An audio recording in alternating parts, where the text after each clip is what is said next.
You got 3 minutes.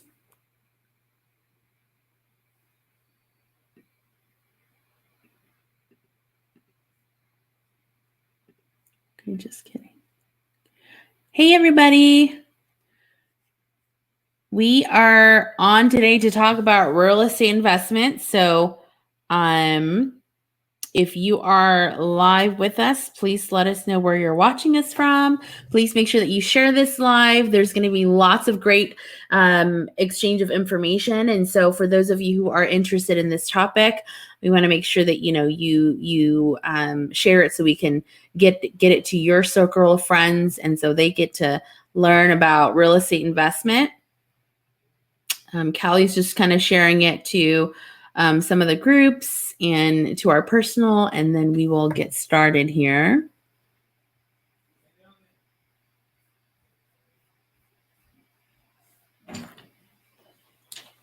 And if you are live with us, please let us know where you're watching us from so we can do some shout outs at the beginning here.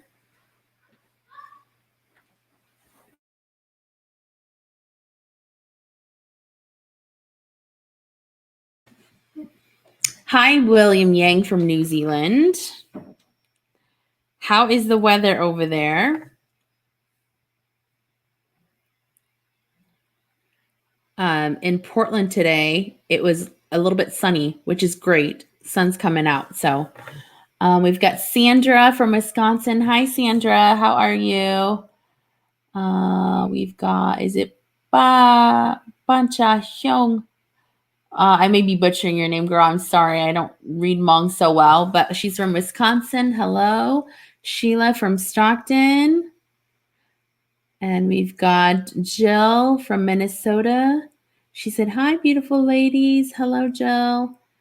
Charlie. Hello, beautiful ladies from the amazing cheese state. That's right. I was just there actually a couple weeks ago. I didn't buy cheese, but I did purchase some beef jerky, some Tillamook beef jerky, and we stopped by their little shop to purchase ice cream, fresh ice cream. So it was really delicious. It's raining. Oh, sorry. Well, Portland's actually beautiful today. So, all right, Kelly, almost ready? All right. All right, guys, just give us another minute. Okay.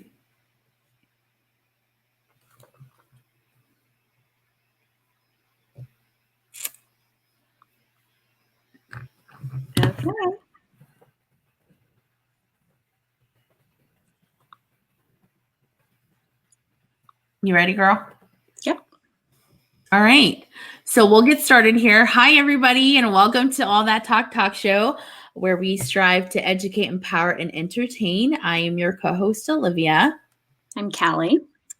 And of course, today's topic is about real estate investment. And so I know that, with COVID, it's definitely a time to learn about it. It's a seller's market right now. As we can see, people are fighting everywhere to buy houses. I know in Portland, we have a friend here that's a real estate agent, and she has just been busy and working and showing homes and writing offers and not getting accepted, and then writing more offers. And so we know it's definitely the right time to kind of learn about what is all this investment stuff to real estate and how can we get in the game. Is it too late? Is it not too late?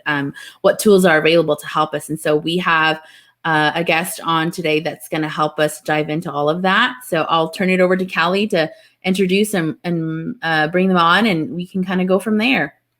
Sounds good. I'm going to give a little shout out to my niece, Pamela from Oklahoma. Oh. Hi, Pamela. Okay, so today of the 3 E's, we are definitely going to be working on the educate portion. There's a lot going on right now in real estate. Actually shared a funny meme today about, how in this market, if you're in love with the house, pick the house over the spouse. So don't try this at home, but it's really just a meme. But at this moment, house over spouse. Okay, it's easier to find a spouse than a house at the moment. So something to keep in mind. But you did share that meme today. I Yes, did see that. Or someone did. we've And all I did. thought, Yes. okay, yeah. I was like, oh, how funny. Yeah, because I saw this morning, I had to share with all the real estate people because I was just like, oh Yeah. my gosh, like that's bold. But I was like, something to think about. Yeah. So we do have our guest Chai joining us today. We were supposed to have Tana, but she is having internet connection, so we're just gonna have Chai today with us. And so if you, I think we probably have a lot of people in the audience who know Chai already because he has a Mhm. Hmong Hustlers group that he talks on real estate and just continuing the hustle and working the weekends. And so Chai started his real estate hustle back in 2010 after getting laid off from his job.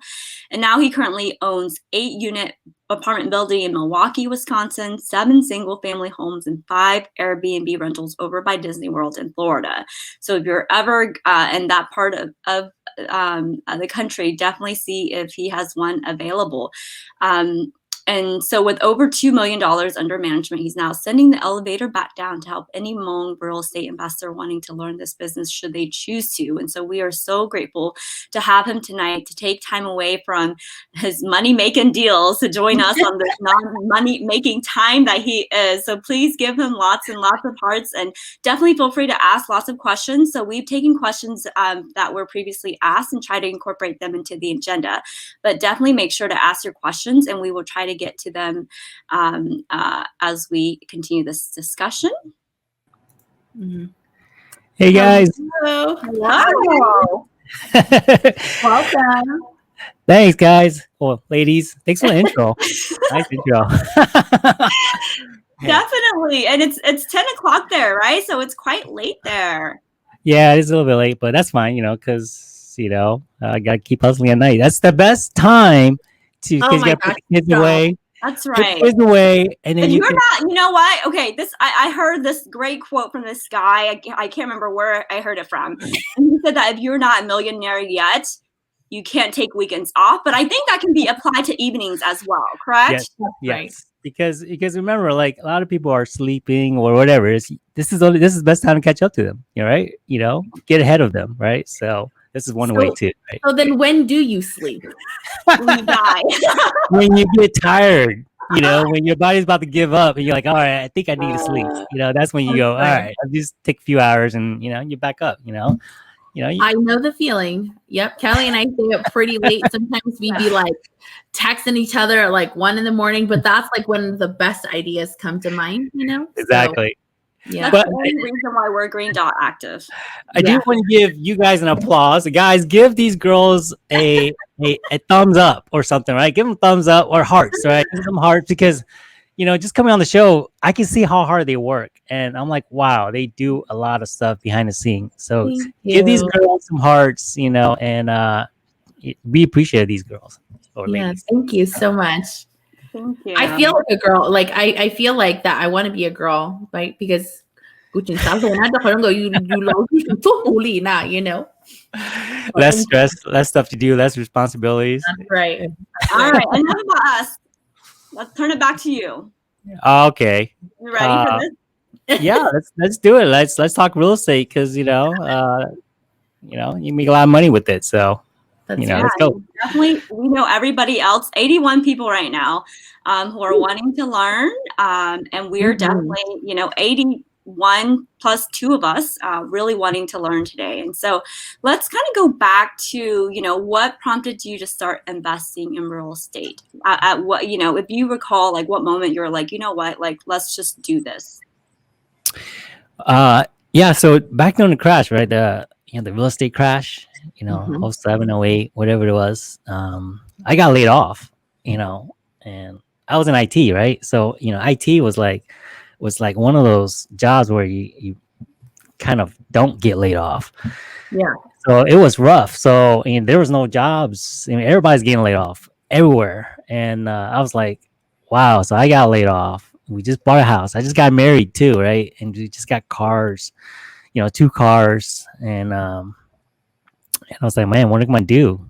Right. So I was out cutting the grass, right? And it was raining and everything. I was like, oh man, I'm gonna lose everything, the wife, the car, the house, my dream girl, and everything, right, guys? Yeah. And those of you guys been there, you're like, oh, because you're the man, you're the man, right? And most relationships are lost during money, around money. So you're like, man. So I'm like, oh, so what am I gonna do? So I was listening to this audio tape with this guy called Robert Kiyosaki. I don't know if you guys ever heard of this guy, but he's he wrote the book Rich Dad Poor Dad. Mm-hmm. And I was listening to one of his audio tapes, and he was talking about cash flow, and he was talking about how you can use real estate to get cash flow, and that triggered something in my head and going, oh my gosh, I can do this, or if I keep doing this, I don't have to work, later on down the road, because when you work, like when you say work, I say work is like a W-2, right? But what if you can't work anymore, right? What if you injure yourself? What if you had a car accident and you can't go work anymore? So what, how do you get income? So he was talking about this kind of stuff with real estate, right? Because real estate is always going to be there. So there's always going to be somebody renting the house, right? So that was something that triggered in my head, going, oh my gosh, if I didn't have to work no more, or so, that can still produce income for me. So that was it. That triggered it. And then once I got my first one, I was like, oh my gosh, this is so easy. So Okay, so you just like skipped a whole bunch of advice there. So you read this book, and then were you already saving because you got laid off? So like, did you already have some money saved aside and do this? Yeah. So part of it is when you get laid off, some company gives you like a severance, right? And part of it was savings. Part of it was me using some of my credit card, to cash out to get that. So my first property I bought was like 36,000, right? And where was that? That's in Florida, and I mean I got videos that I posted and showing what it looks like, Yeah. but at that time the banks were just throwing them off. They were like, we want them off our books, and if you were smart enough, you're like, wow, 36,000, that it takes more money to build that house than to whatever with it, it's just buy it, right? So that's kind of what I did. I just was that a short sale for 36,000. It was kind of it's called short sale, right? Yeah. So it's a little complicated. We can go deep into that, but we'll keep it. It's a short sale. Those of you guys know what it is. It's a short sale. So did you live in Florida when you purchased that house, or were you still somewhere else? No, I was in Florida. You were in Florida. Okay. Yeah. It was literally like 5 miles from where I was living. Okay. Yeah. Yeah. Okay, so I'm gonna just take a little bit of a detour here. It looks like Tana was able to join us. And since we just went into the first question, I'm gonna bring her on here, okay? So just a quick story about Tana. She's done pretty much everything in real estate right now. And so she's currently working in the purchase of a commercial building to run a shared workspace, and her future goals are to stay in that commercial retail building industry. And so if you guys have any questions about that, definitely feel free to drop them in the comments. And we're going to try to get her on and get as much information from her as possible before we lose her. Hi, Tana. Hi, Tana. Welcome. Hi. Hi, can you hear me okay? Yes, we can. Yeah, our neighborhood is just a lot of construction is going on, and our internet is in and out, but I hope if you lose me, you lose me. Okay. Let's hope we don't lose you. We'll try to squeeze as much information as we can out of you beforehand. So yeah, so we just started on the first question actually, so it was perfect for your entry. And so the question that we posed to Chai was, what prompted you to start investing in real estate? Well, for me, I grew up surrounded by people who were investing in real estate. So like when we came to the United States, we had a neighbor that purchased property. They were Chinese, and he would always talk about, I don't know why Americans don't buy more of what they already have. That's the one thing that the whole world can't make any more of is real estate. And he would talk about land and always be sharing with my parents that if you buy something, that in the future it'll be worth something. And being an immigrant and just being Hmong and being in Laos, our history, we don't really own anything. So just even trying to understand the concept of that, I think overwhelming for my parents. But for me, being that child that was the patient one, was the obedient one, that always did what my parents say, I got to do a lot of interpreting. And through that, I learned so much. Our neighbors, they were investors. Obviously, we were living in a house that, we rented and it belonged to them. So they had multiple properties. And we knew that they were very comfortable. They weren't worried about money. And, as a young child, my dad was working 2.5 jobs. My mom was working a full-time job and a part-time job. And, my older siblings were pretty much raising us. But, I could look over the fence and everybody's home. So as a child, it does make you wonder, what do they do that allows them to live so differently? And so that really just, I think that there really just sparked something inside of me that made me want to find out. And so I'm I'm very curious by nature, and I ask lots of questions. So, I played with their daughter, and so I would ask lots of questions. And she would always tell me, I don't know, that's a good question. You should ask my mom, you should ask my dad.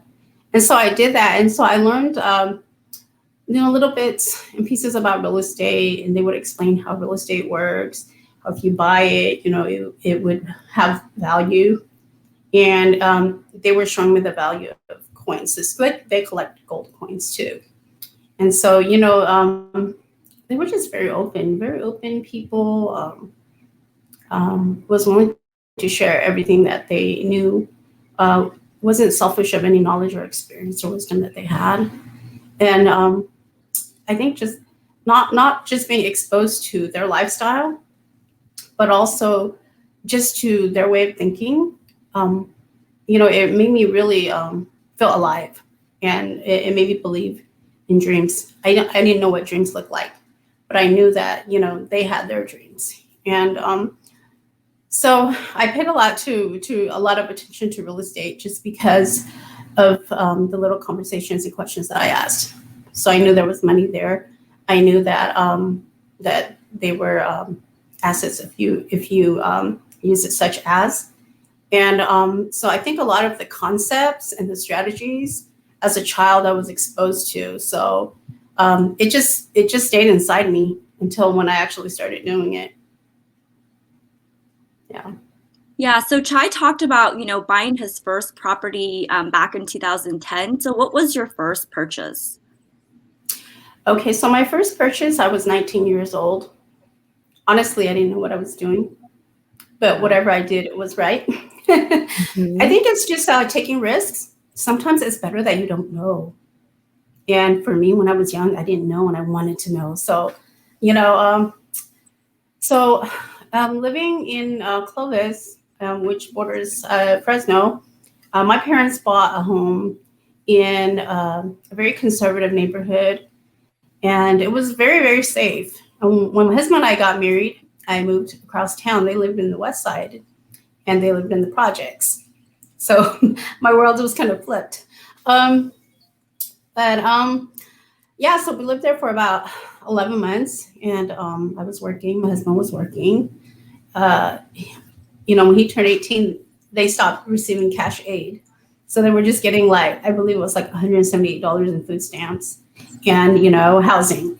So they had to work to pay for their utility bills, electricity bills, and, whatnot. So his mom was just taking odd jobs, and he was working as a busboy, and that's how they were making it. And I'm just this is so different for me. I'm just in a different world. And so I just told him I don't feel comfortable living like this. We need to find something that is in a better neighborhood, because the reason why I always hesitate is because when I'm ready to take out the trash, he goes, "Don't go yet. Let me go with you." And I'm just used to like at home, just la la la la, out the door. And so, yeah, so it's just that just made me very uncomfortable. And I told him, let's go look at houses. I think they were so used to living that way, they weren't exposed to anything different. So that's what we did. We started looking at houses. We looked for about a month, and we saw one that we liked, and we put an offer in. Yeah, we were 19 years old. Barely with the income qualifications, barely met it. That's amazing. So what did you use for your down payment? Like, did you guys had a little bit of savings? And how much was the house, if you don't mind sharing? Okay, so the house was a 3-bedroom, 3-bathroom house. It was a pretty good size, 2,100 square foot. And it was on an 11,000 square foot lot. So it was a nice size home. How we got it was pretty amazing. We paid nothing down. The realtor that was helping us knew that our money was really tight, and she found us some different programs and down payment assistance and grants. And we got in our house literally for the price of our inspection and our appraisal. Wow. I kid you not. Can you dive a little into those grants and those different programs? Like, are those things still available now? Is it, I'm assuming some of them are income, like dependent on income, but can you talk a little bit about that? Yeah, so when the realtor was showing us homes, and she asked us how much money did we have saved up, and I told her that we had about $3,000, but that was actually our emergency fund. And so I wasn't really, even though I loved the house, I wasn't motivated financially to really make that move. But she was like, if you like this house and I find a way to help you get it, are you going to buy it? And I told her, well, yeah, of course. And so I just kind of thought like, maybe she's just, trying to get us to buy it. And maybe this house has been on the market for a while and nobody's really wanting it. But it was about a week and a half. And there was a couple of professors from Fresno City that was part of the real estate program there at Fresno City. And so what they did was they were pulling money in to just have funding to just give to people who were first-time home buyers. And so at that time I was attending Fresno City, and she knew that. So she made the call, and I applied for it, and I got a $3,000 grant. And then there was a community housing council, and they mainly help families with low income to help purchase their home. So I think it's a portion of the rent. When they're in that program, a portion of the rent, the community housing council would cover the rent, and then what they would do is save that portion and save it until they had enough for a down payment. So pretty much, it's kind of weird how that worked, but that's how they did it. I guess they want you to have, some skin in it. But yeah, so that was like another $2,500 that we had there. And we got a 0 down program. How did we do that? Was because the realtor actually spoke to the seller, and they carried back 20%. So we only got 80% loan. We didn't have to pay private mortgage insurance. Our insurance was really low. She helped us shop for a good price for the insurance, just to be able to make us get the payment, And yeah, so there's a lot of little things in there that if people just knew, it could really help them. But that's how we did it. We got in with just the price of, back then, if I remember right, our appraisal was like $250, and the home inspection was only like $175. Wow. And so, yeah. I don't know if some of those programs exist everywhere. I'm curious to ask Chai that question of just, is there, in your experience, are those programs available in different places nationally or, statewide? Yeah, there's different programs out there. I don't use them because I'm an investor. So when you become an investor, I focus on putting 20% down. So if it's $100,000, I'm gonna try to save up $20,000 to put that down. Um, and it looks good to you. The banks will look because I'm planning on expanding my empire, right? So if I keep doing that, and the banks will look at my track record and they go, "Oh, this guy's he's saving money and he's building this, all these properties." They're gonna be willing to lend to you more. So that's my strategy. There's different strategies out there, but this is how I do it. Okay. Yeah, and so it's true what Chai said. Like for me, I think most people when they buy their first home, they look at it as they're buying their home. I looked at it as this is my first investment, and so making a decision based on that and looking at future equity and the neighborhood I was buying in. I think I knew more than the average 19-year-old, and even though I didn't have the money, like if you know someone that knows where to find it, it could help. Yeah. And so, yeah, my first home, I looked at it as an investment. And like Chai says, well, when the market was at its height in 2003 and 4, my husband and I, we did the 20% down too. But, I used to work as an officer. So I had a lot of clients who took loans. And a lot of them were saying, you want to buy a house, put as little money down as possible. And you want to keep your money in your hands because it's liquid. What happens is when you put your money in your principal, you're actually parking your money where it's earning you a 0 rate of return. And so you're just banking on the appreciation and the equity if you refinance to take the money out or if you sell it. So I've been exposed to so many different loan strategies because of what the investors that I was working with were doing loans. And so I have the other side who are very conservative and they do the 20% down. And then I have the ones that are like, I think crazy risk takers. And I look at them, I go, what the heck are you trying to do, right? But they both work. You just have to know your tolerance and you have to calculate everything and be able to be comfortable with that decision that you make. And so what I was seeing these people do, which may be the opposite extreme of what Chai does, is that they would do crazy things like, okay, I'm getting a loan for 80%.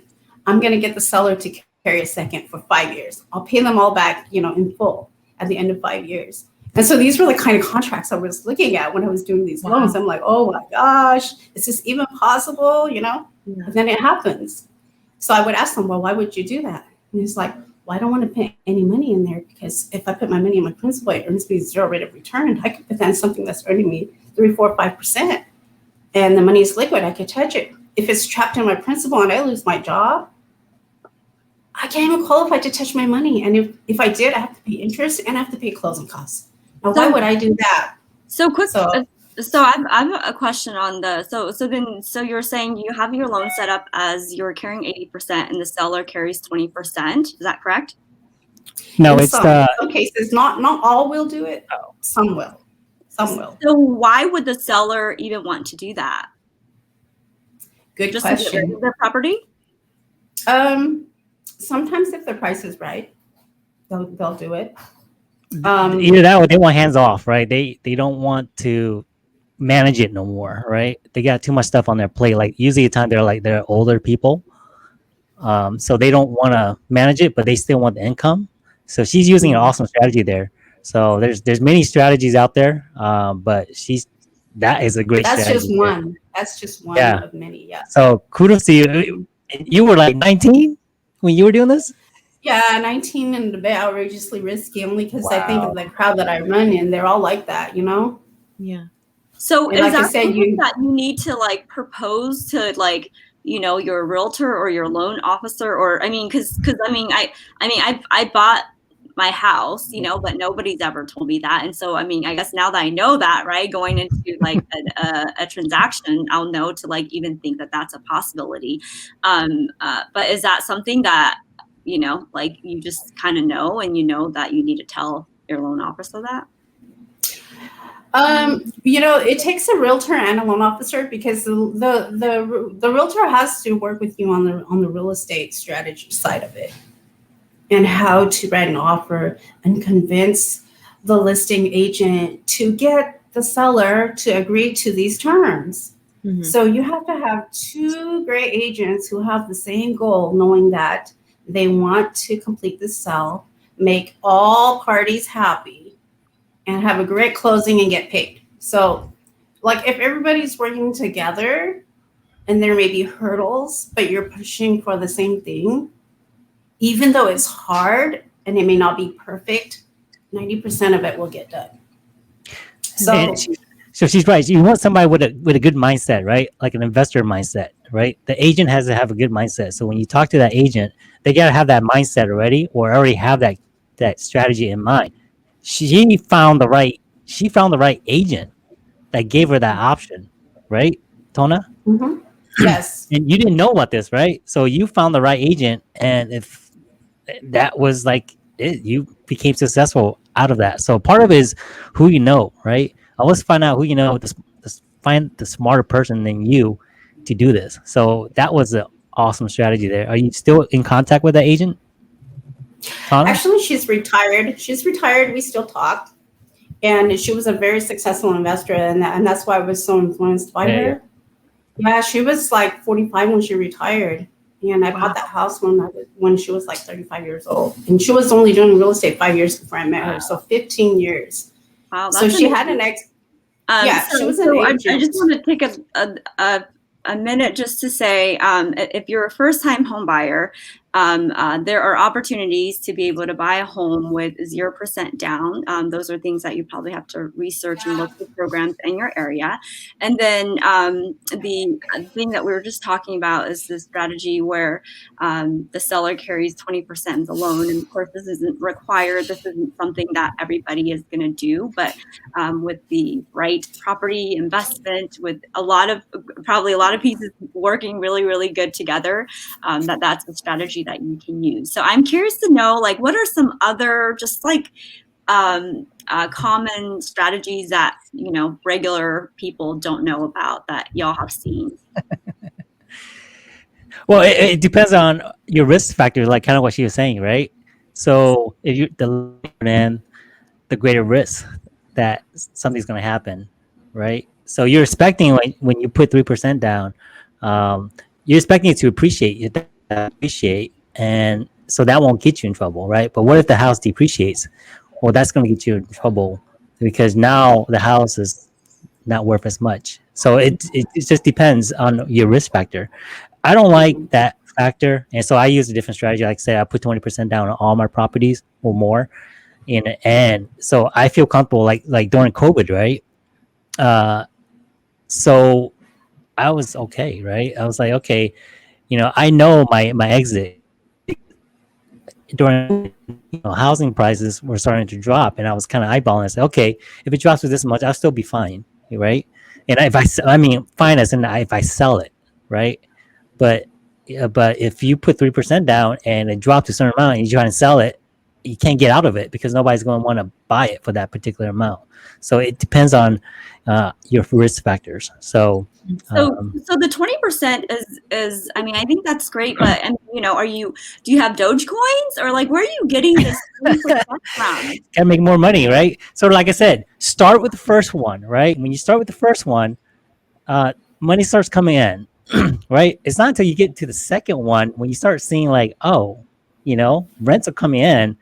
The bank's gonna look at it, goes, oh, this guy's making additional income aside from their W-2, right? So then they look at it because, okay, yeah, you're getting more money now, and you can get more loans. So once you get to like the third, fourth, that's when it's like a snowball effect. The income starts coming, and then everything becomes easier. Like when you start looking at deals, like, oh, you start seeing all these deals coming, like the numbers make sense and everything. So you're used to everything, and it just becomes easy. So like I tell everybody, just start with the first one, and when you get to the second one, that's when you start saying, oh, the money's coming in, and it'll be a lot easier to save up for that, down payment. And then have you ever refinanced one of your properties that you owned already to buy other properties? And yeah, like speak up Tana on this. I have actually refied every property that I have had. Hmm. Because for me, having that working capital and having my cash in my hands, and people say that, cash. I mean, I like my cash with me, and I'll tell you why. Okay, when the market was really hot, I did 20% down. I bought some really good property. When the market crashed, my 20% was gone. Never again will I ever do that again. And that was a lesson learned for me. 4 properties, all 20% down, home values dropped, no equity, could not refinance, had to short sell every property. I do not ever want to experience that again. That's why it makes sense for me to borrow when the money is cheap, because a mortgage is the cheapest money you will ever borrow. At the same time, you get an interest deduction on your taxes. It makes sense. So like for me, I'd rather have my money with me and just wait. And when the market's right, or when that buying opportunity is there, I could then make that decision and buy it. And so I'm more of I don't really buy and hold. I'm more of a cash flow person. So when I buy properties, I tend to, since my last experience wasn't that good when I started buying again in 2012, I was more or less looking for properties that were distressed, or properties that were being unloaded at a very reasonable price. It could be probate, things that, property that's going through probate. Everybody has a headache. They just want to sell it and the money, that kind of stuff. Sometimes it's their parents are getting old. They're going to go into the nursing home. Nobody wants their parents home. They don't want to have the property stuck in probate and then, be able to, and then not get the full amount. So, the family does a quick sell, Those are the kind of opportunities that I look for, because those are the ones where I know that I'll get a better price and I'm not competing with other buyers. So I build a very strong network to get that kind of property. Yeah. Gotcha. Okay, so we've talked about we've kind of jumped into the strategy, but I do want to kind of take a step back, right? And I think because between the both of you, you have a lot of experience in different things. But when we talk about real estate investment, I have listed out like Airbnb, being in landlord, commercial. So maybe we can kind of talk, let's start with you, Chai, and just kind of talk about the different things that you have and like maybe some plus and minuses. And then Tana, feel free to, chime in as needed as well. Right. So depends on how you want to build your empire, right? So my empire started out with single family, right? So I started out by one house at a time, and then you get to a certain limit, right? The government only allows you like 10 loans, right? So once you get to a 10 loan, they go, okay, we think you're a professional now, right? So we don't want to give you any more loans. So now you got to upgrade yourself. You have to, and the ultimate investor or real estate investor is, the goal is to get like something big, like apartment units or like hotels and stuff like that, right? So when you get to that 10, that's when you got to start like thinking like, where should I go as far as my next level of real estate investing? So that's kind of where I went, right? So I went ahead and got a 8-unit apartment unit out in Milwaukee, right? And I found that was a lot easier getting loans than just regular single family, right? Because mind how much that was? Yeah, I got it for like $375K. Wow. An 8-unit? Oh my God. 8-unit. That's pretty good. Yeah. And Milwaukee, right? But it's like, they kind of want you to make sure that you know what you're doing, right? And for you to get that, they're going to want to check, what have you done? So to get that, getting the loan was easy because they don't look at your credit score and stuff like that. They were looking at the real estate property and say, does it produce income, right? And if it doesn't, great, we'll give you the loan. And so then, either you go that route and you keep upgrading yourself and keep getting more apartment units. But for me, during that time, what happened was everybody was looking at apartment units, right? And there was this new thing called Airbnb, right? And it was making more money than these apartment units because everybody was kind of flocking towards. So you want to always be ahead of the wave where money is going toward, right? And you always want to keep your eyes open, what everybody's doing in the real estate industry. So that was the new thing, was Airbnb. The other thing was hotels, right? But who's got like $20 million to buy a hotel, right? And you can just buy a regular single house and just make that a hotel, which is an Airbnb. So that's kind of what I did. I pivot from buying apartment units, and it was making more money than apartment units. So I pivoted that. So now I own Airbnb, and that makes more money, and it has more revenue than it makes even more money than like my 8 unit, like one of them. So just to let you guys know, that's where I'm gonna go next. All right. Yes, I agree with Chai. I do have 3 that are in Airbnb, and we've been doing really well with those properties. Other than Airbnbs too, I also do room rent because California is extremely high on rental rates. And so, I just make sure like I buy like a 5-6 bedroom home and just deck it out. Don't be afraid to spend money to make it look nice. People can't afford an apartment, but if they could get room rent with communal living, they're willing to pay. And so like I have a house that's 6 bedrooms and I'm renting each room for $730. The master bedroom, is renting for $850. So, and the thing is, all the communal area where the kitchen is, where the patio is, I have everything furnished. And the only thing they do is move in their stuff to the room rent. But everything that's in the house, they're free to use.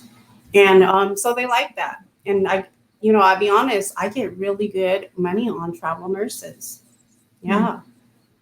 Yeah, that's one of our friend rents her sort of like her basement unit, and I know like 2 summers ago she had a traveling nurse who was there for an extended period of time, which was really nice for her. And the thing is that if you get travel nurses, they talk to other travel nurses and they share with other travel nurses. So it's like I'm not even looking. If someone's in the area, they're like, "Do you have anything available? Do you know anyone that might?" So. I think just being able to get into different niches where you can be the go-to person when they know someone needs it, it gives you an advantage. And so I'm a huge networker. And so everything I get comes through my network. I don't really market anything. Yeah, everything channels to me. And, I spent many, many years doing that. But I think strong networking relationships and just fostering, the friendships through that.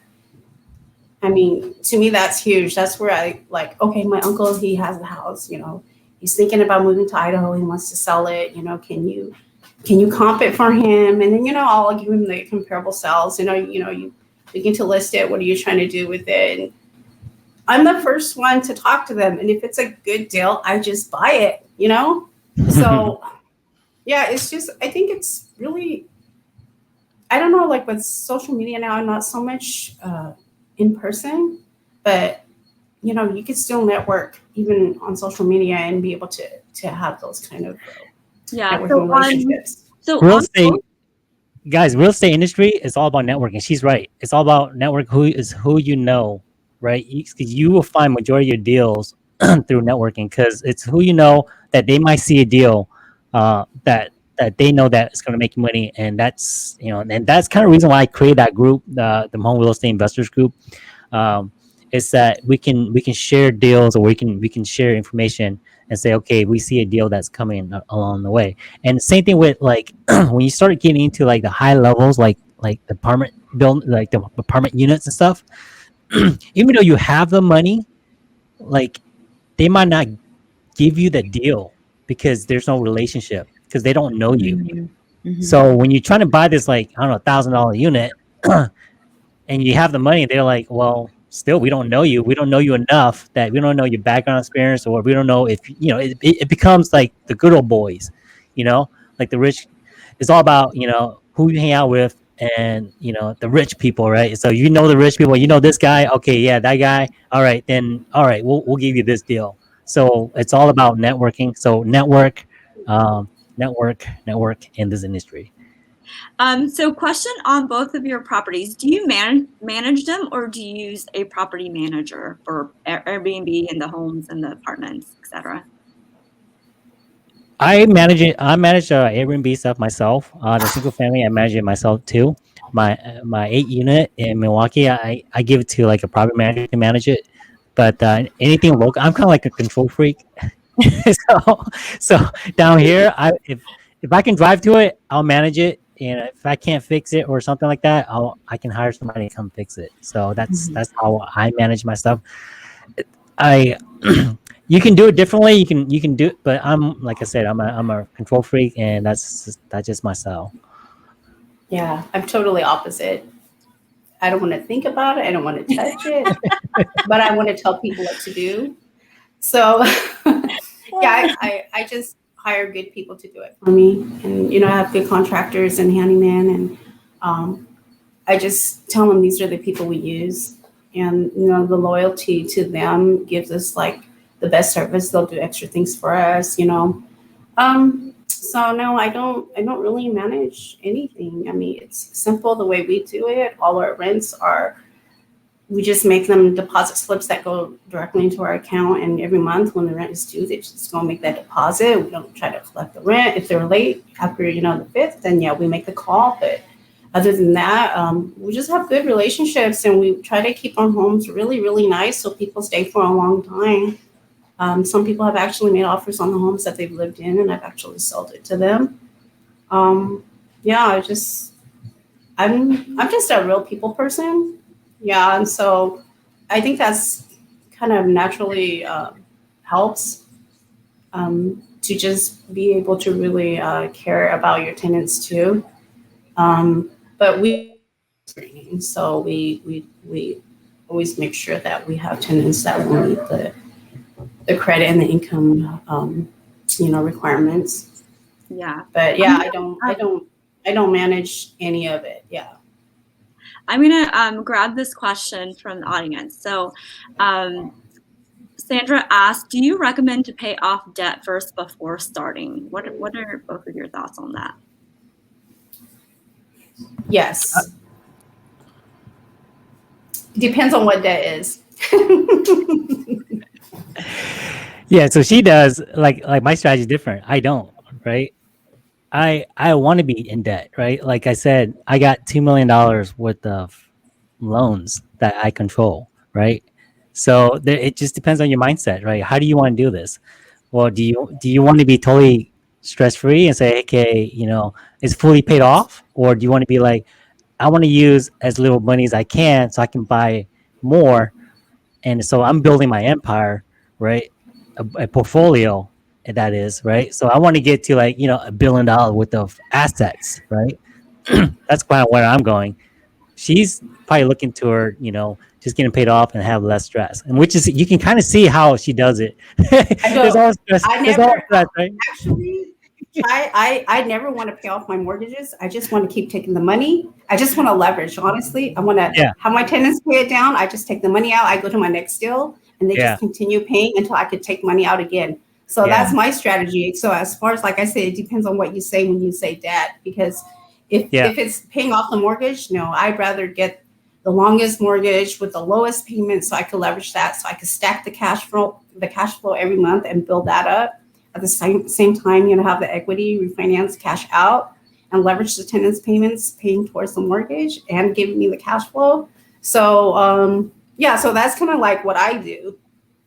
So when you say debt, then let's it's say like that person. Let's just throw some assumptions in here, right? So let's just say that there's some student loans, some credit card debt, so not non-mortgage debt. So in that case, do you feel that people should hold off on actually investing, or still just kind of find a way to buy some property still? And then Chai, I also want you to talk about this, because you said that you took credit card debt out just to purchase some of your properties or your first home. So maybe you can tell us a little bit about that as well.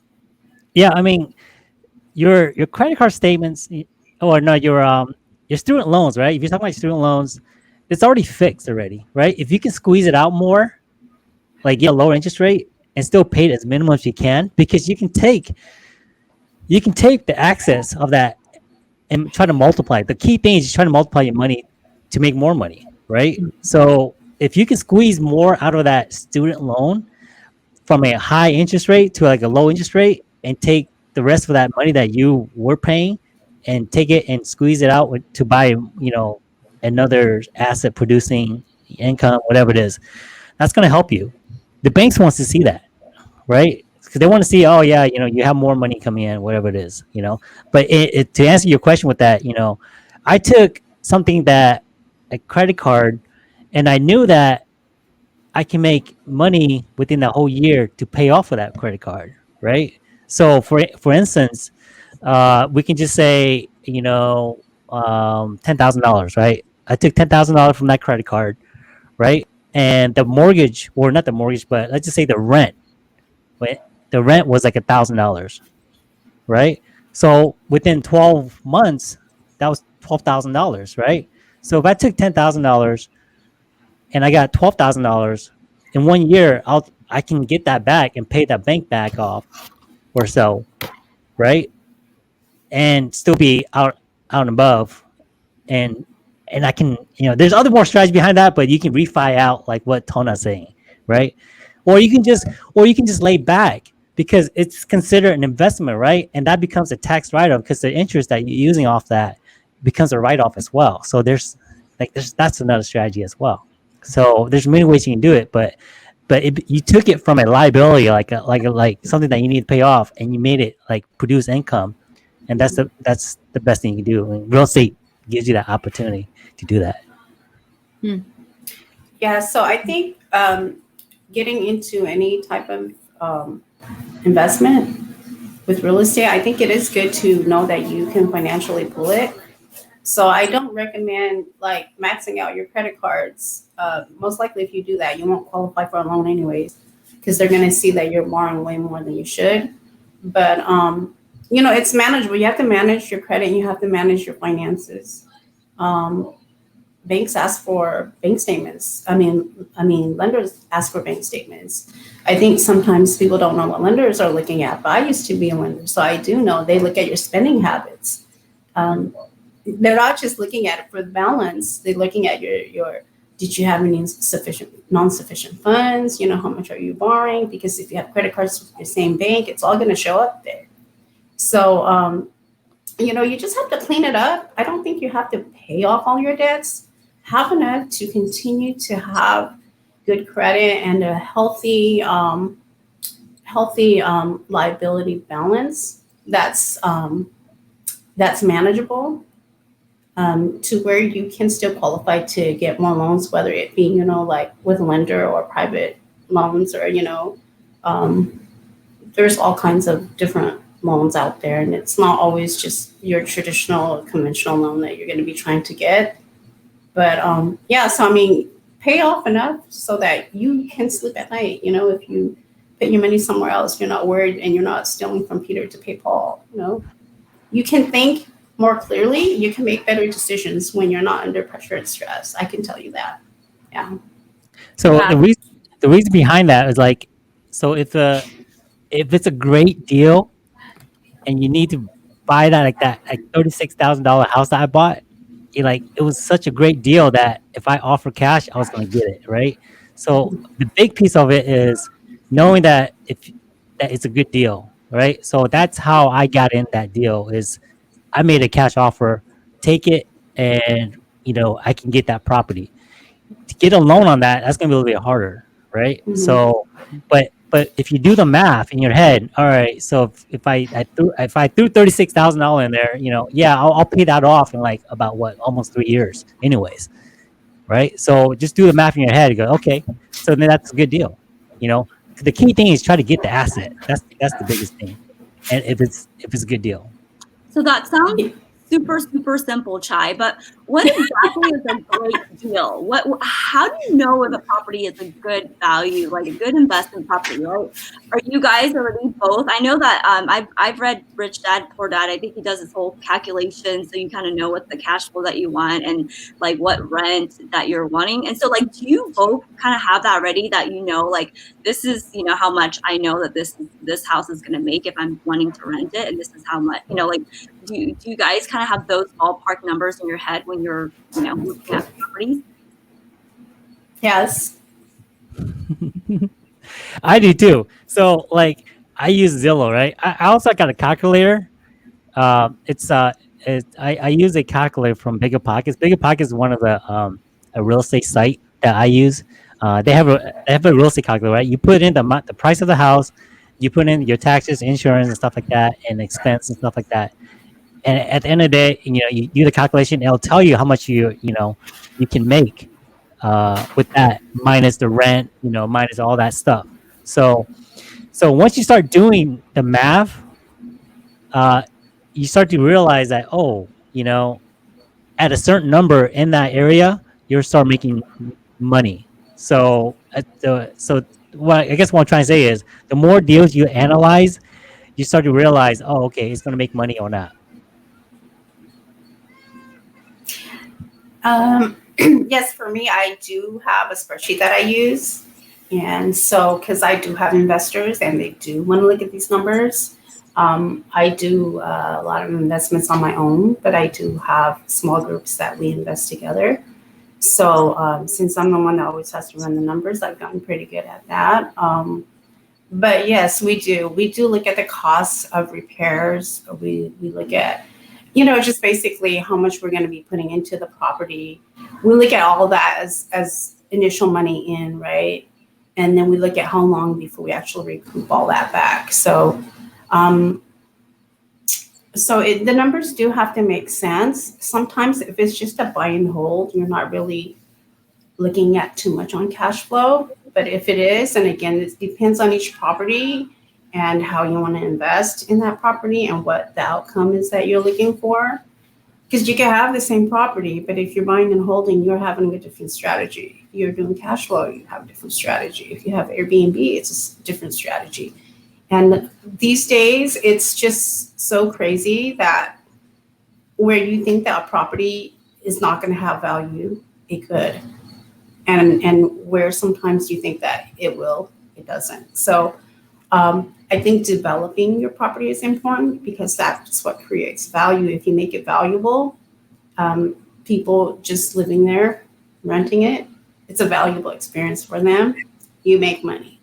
So to me, I think overall it does just really depend because you can have the same property and have different type of investment in it. So like Chai said, he made a cash offer. I do that too. I just stack my money, my cash flow. I don't touch it. I refinance. I take that money. I stack everything there. And when a good deal comes by, I buy it. Sometimes a good deal is just a little duplex. You know, I'll give you an example. I have a house. Okay, it's an older home. It has a really long driveway and it has a detached garage in the back, and then there's an alley. On this property, what I did was I converted the detached garage into a studio with a kitchenette and a 3/4 bathroom and everything, right? $1,000 rent. Same property, 2 rents, okay? So I think different from most people because I'm more focused on cash flow. Well, in the alley, there's a gate that slides open. They're on wheels. They're just the regular standard chain link ones. And when you open a huge yard and it's long. Well, what I did was I actually have 2 storage containers there and I fenced it off. So I rent those 2 storage containers to people who want storage and they access it through the alley. And I rent those for $195 a month each. So like off the same property, I will make multiple income off of that. And so I think a little different. And even with a small property, I can maximize the amount of money I'm getting. But then again, it's California, so that's not going to work everywhere. Yeah. Hannah, I just want to get like inside your head right now. Like I feel like there's just like so much there. I don't know if you Right. want to be there. Sometimes I have to get myself out. Whatever you want me to or not. There's The, just so much. the quick answer is William says Zillow, right? William Yang. Hi, William. If you're just doing something basic, Zillow does a little quick calculation there. You can kind of see the numbers, and it tells you how much it can rent for as well. That's the quick answer. You can just look at it, and it'll tell you what you might produce at the end of the day, and that's the quick answer. Okay, so I'm Yeah, gonna. you guys saw my bio. I mean, there's so much in my head because I absorb and so much, and it's not like through books. It's people right in front of me, and yeah, I just when I was working with land developers, I'm like, oh my gosh, they take this little piece of land, they build up, they do this, they do that, they turn a $15,000 piece of land producing, like $20,000 a month, and like that kind of stuff excites me. So. That's awesome. Yeah, That's really awesome. that is. I love how you're just. I feel like you're just you know really thought outside the box, which is really really cool. So I do want to take this question from the audience, and one that I think is on everyone's mind. So Mai asked, during this time when the selling market is so hot, is it a good time to invest? I'm looking. I'm always looking. It's not gonna stop me if the numbers are right. And like I said, always do the numbers first, because that's gonna set you up for success or failure. So, and if you do enough numbers, you're gonna look at it and goes, okay, that's a good deal or a bad deal. It's just like you go into the mall and you look at a pair of jeans and you go, every time you look at these jeans, oh, that's a good deal for a jean. Or, when you see a discount on that jean, you're like, oh, that's a really great deal right there. So when you do enough numbers, you're gonna say, okay, that's a good number for that particular house. And so I'm always looking, even though when it's hot. It may be a little bit harder, but keep looking. Yes, try hit that right on. I think investing in real estate is an all the time thing. You just have to be able to find what you're looking for, and it just has to make financial sense. Yeah. All right, so we have. I feel like we did not even get into it. I feel like we're just like, even like on your, like your long driveway, we haven't even gotten on the driveway yet. And there's so much that you guys have shared already. And so we would love to bring you both back in the future if you would be willing. But I do want to ask, just one question about, what are some of your favorite YouTubers, any tapes that you guys are listening to, seminars, podcasts? I know you mentioned Rich Dad Poor Dad, but I just want everybody to have something to take away while we wait for your return, especially me as well. Yeah, I'll start first again. Follow politics. Politics, I know it's kind of like, fighting and stuff like that. Politics kind of dictates what happens, right? You can kind of predict the future with politics, right? If you know that person's going to win and they have a particular agenda, like Trump, right? Trump is all about real estate, right? So if he wins, he's pro real estate. So you jump in ahead of the time, you jump in ahead of the curve, and when he comes in office, it's going to benefit you more than anything else. So follow politics. Plenty of stuff on YouTube. Like I said, I have a real estate group, my own real estate group. I only dedicate to my own people, and we all in there, and we just grind it out. A lot of positive people, no negativity in there. If there is, I'll kick you out. But we're all there to knowledge share, and that's pretty much it. If you have any questions, we're all there to help each other out, because there's enough real estate there for everybody. Right, guys? So it's not like, oh, I'm getting more than you. No, we're in it together. We'll all be successful together. So if you're looking to learn more, join our real estate group, Home Real Estate Investors, and we'll help you out from there. And we will link that in the comments as well. And then Tana, I believe you're a big reader, and so I think we would love to know just what you're reading, what you're listening to, what resources are you learning from? Yeah, so because I was really intrigued by real estate as a young person, I actually got myself licensed. I got myself into the loan business financial services so that I can understand how money works, not just from one aspect, but in many aspects. And so I do read quite a bit. With some of the strategies that I use, of course, Rich Dad Poor Dad, of course, is one of the main things that I follow as well.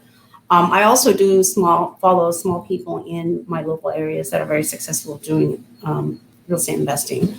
And so rubbing elbows and being able to get honest opinions and support from the locals, which is, in whatever neighborhood that you're or area that you're investing in, is really important. I like to learn. I like to know from the best, but I like to learn from the people who can teach me firsthand. And I think that's what's giving me the confidence. But I also follow accounting, CPAs. I always want to understand that aspect of how that, how real estate affects me financially in those aspects. I like the concept of carrying a big long mortgage and never paying it off, and leveraging the tenant's money and then taking the money out for me and then stacking it and then doing my next deal, or diversifying that. So I learned that from Rick Edelman. He's not the biggest, known CPA, but I'm more of a concept person. I'm more of a strategy person. I'm not so much competing with other people to be number one, but I focus on my goals. And so if I hear something, I don't just take people's word for it. I'll find a way to know it. And so, Gary Keller's books, I read those. Outside of real estate books, I've read The One Thing. It tells you to focus on one thing, get good at it, and then you can learn a second thing and get good at it. And so, I read all that, motivational books. Yeah, kinds of great stuff. There's so much out there. Yeah. I love it. Olivia, do you have any other quick questions to ask before we close it off? No, we're on the hour, so I think we're good.